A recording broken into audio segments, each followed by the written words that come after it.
እስከነ በደልሽ እስከነ ኃጢአትሽ ነይ ቤተክርስቲያን ነው የምትታጠቢው ነው የምልሽ እኮ።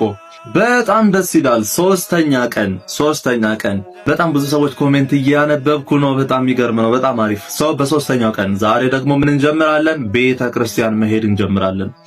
ቤተክርስቲያን ሄደሽ ላታቂ ትችያለሽ፣ ወይም ቤተክርስቲያን ሄደሽ ልታቂ ትችያለሽ። ችግር የለውም። በዚህ በአብይ ጾም ምን ማድረግ አለብሽ መሰለሽ? ልባም ሴቶች የሚያደርጉትን ነው የምነግርሽ ማለት ነው። ቤተክርስቲያን መሄድ አለብሽ። አይ እኔ እኮ ቤተክርስቲያን ሄጄ አላውቅም ትይኛል። ችግር የለውም። ነጠላሽን ለብሰሽ ዝም ብለሽ ነይ ወደ ቤተክርስቲያን። ምንም በቃ ይሄ አጠገብሽ ያለ ደብር አለ አይደለ?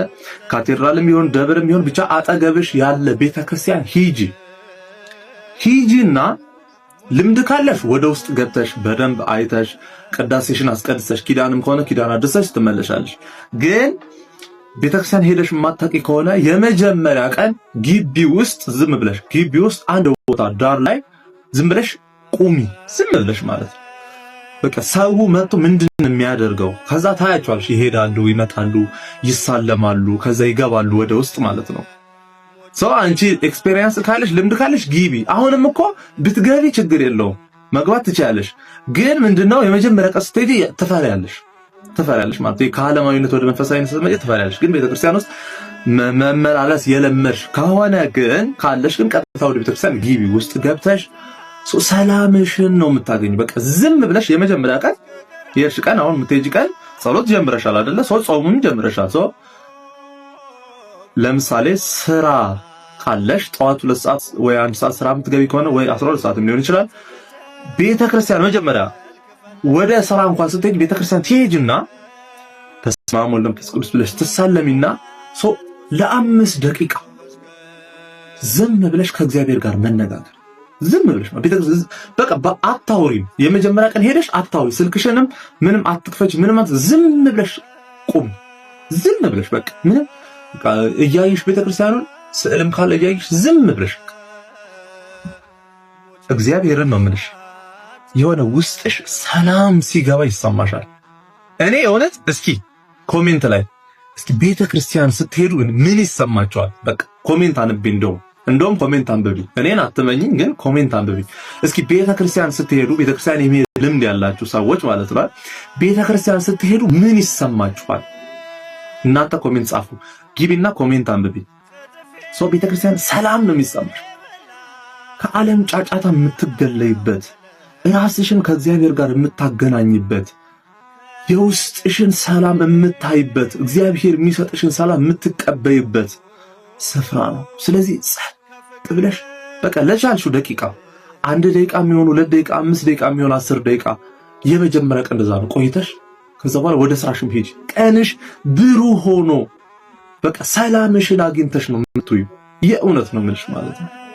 ስለዚህ ቤተክርስቲያን መሄድ ጀምሪ። ጠዋት ወደ ቤተክርስቲያን ሂጂ። አይኔ እኮ ስራ አለኝ አይመቸኝ፣ በቃ በዛው ተሳልመሽ ሂጂ። በቤተክርስቲያኑ ጋር በስመ አብ ወወልድ ወመንፈስ ቅዱስ አሐዱ አምላክ ብለሽ በሩ ጋር ጠጋ ብለሽ የውጭው ራሱ ግንቡ ጋር ራሱ ቢሆን የውጭው ጋር እንኳን በስመ አብ ወወልድ ወመንፈስ ቅዱስ በሰላም ያሳደርከኝ አምላኬ በሰላም አውለኝ ብለሽ ሂጂ ወደ ስራሽ ማለት ነው። ማታም ስትመለሽ በሰላም ያዋልከኝ አምላክ በሰላም አሳድረኝ ብለሽ ተመለሽ። በቤተክርስቲያን ጋር እየተሳለምሽ ከዛ ጊዜ ስታገኚ አንድ ቀን የሆነ እንግዲህ ጊዜ ማግኘትሽ አይቀርም። በዛ ሰዓት ትሄጃለሽ ቤተክርስቲያን፣ ሰላምሽን ታገኛለሽ ማለት ነው። ግልጽ ነው ሐሳቤ? እሑድ ግን ስራ ያለሽ ከሆነ እሑድ ያው ፍሪ ነሽ። ፍሪ የሆንሽ ቀን የእረፍትሽ ቀን ግን ከቤተክርስቲያን በፍጹም እንዳትቀሪ። በፍጹም ሂጂ፣ ወደ ቤተክርስቲያን ሂጂ። አይኔ እኮ እንደው ሰው ምን ይለኛል፣ እኔ ኃጢአተኛ ነኝ፣ እኔ በደለኛ ነኝ። ማንም ንጹህ የለም፣ ሁላችንም በደለኞች ነን። ንስሐ እየገባን ነው የምንታጠበው። ስለዚህ ነይ፣ እስከነ በደልሽ እስከነ ኃጢአትሽ ነይ ቤተክርስቲያን ነው የምትታጠቢው ነው የምልሽ እኮ። ቤተክርስቲያን ነው የምትነጪው። ነይ ወደ ቤተክርስቲያን። አይ እኔ እኮ በድያለሁ። ነይ፣ ይሁን እስከነ በደልሽ ነይ።